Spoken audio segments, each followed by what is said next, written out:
Thank you. Senator Reid of Rhode Island is recognized. Thank you very much, Mr. Chairman. Welcome, Madam Secretary. And let me commend you first for you and President Biden for a remarkable job. Unemployment is now 3.7%. It's been that way for 24 months. That's the longest stretch since 1960. So this administration has surpassed many administrations previously, both Republican and Democrat.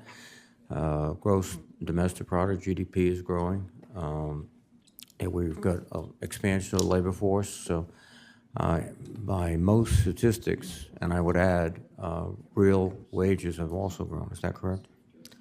So, and we're seeing particularly the growth of real wages in minority communities, which frequently are the last, if they ever get the benefits of expansion.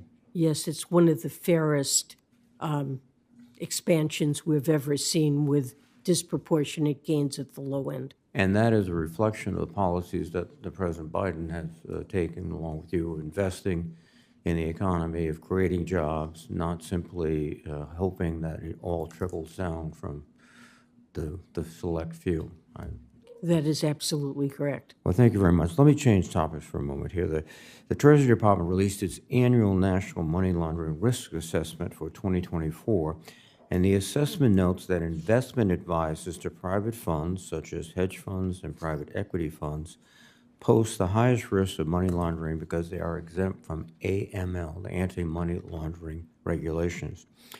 Can you describe the assessment, and does this represent a danger to the United States? Well, I believe it does represent a danger to our financial system, and it creates holes that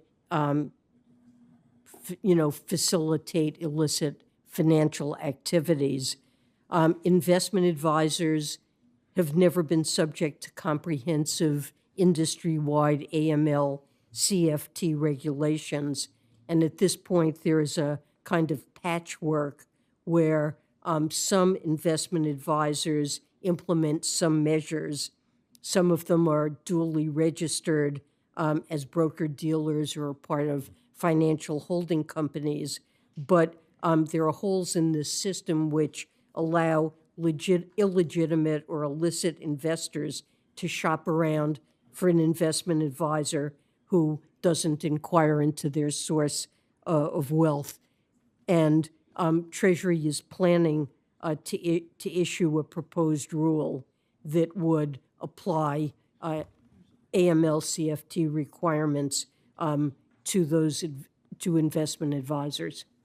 So essentially, it appears that some of these advisors who aren't subject to regulation are taking the money of Russians, Chinese, et cetera, and moving it through hedge funds and essentially washing it here in the United States.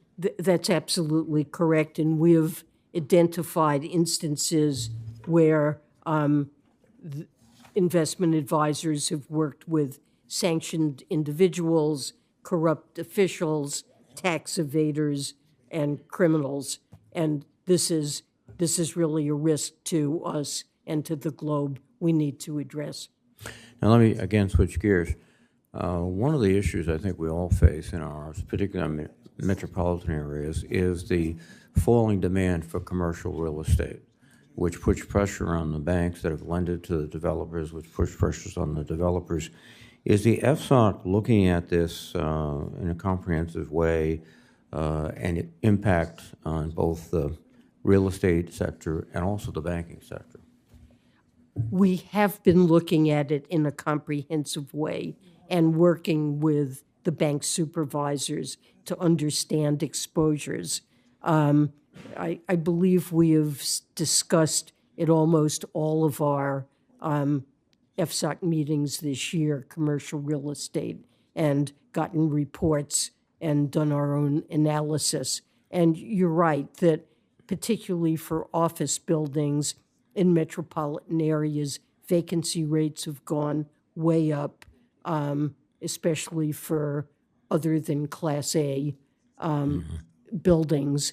And of course, interest rates are substantially higher, valuations are falling, And so it's obvious that there's going to be stress and losses that are associated with this. The banking supervisors are working with their banks to manage this risk, to identify it. I believe, this will not end up, I hope and believe it will not end up being a systemic risk to the banking system.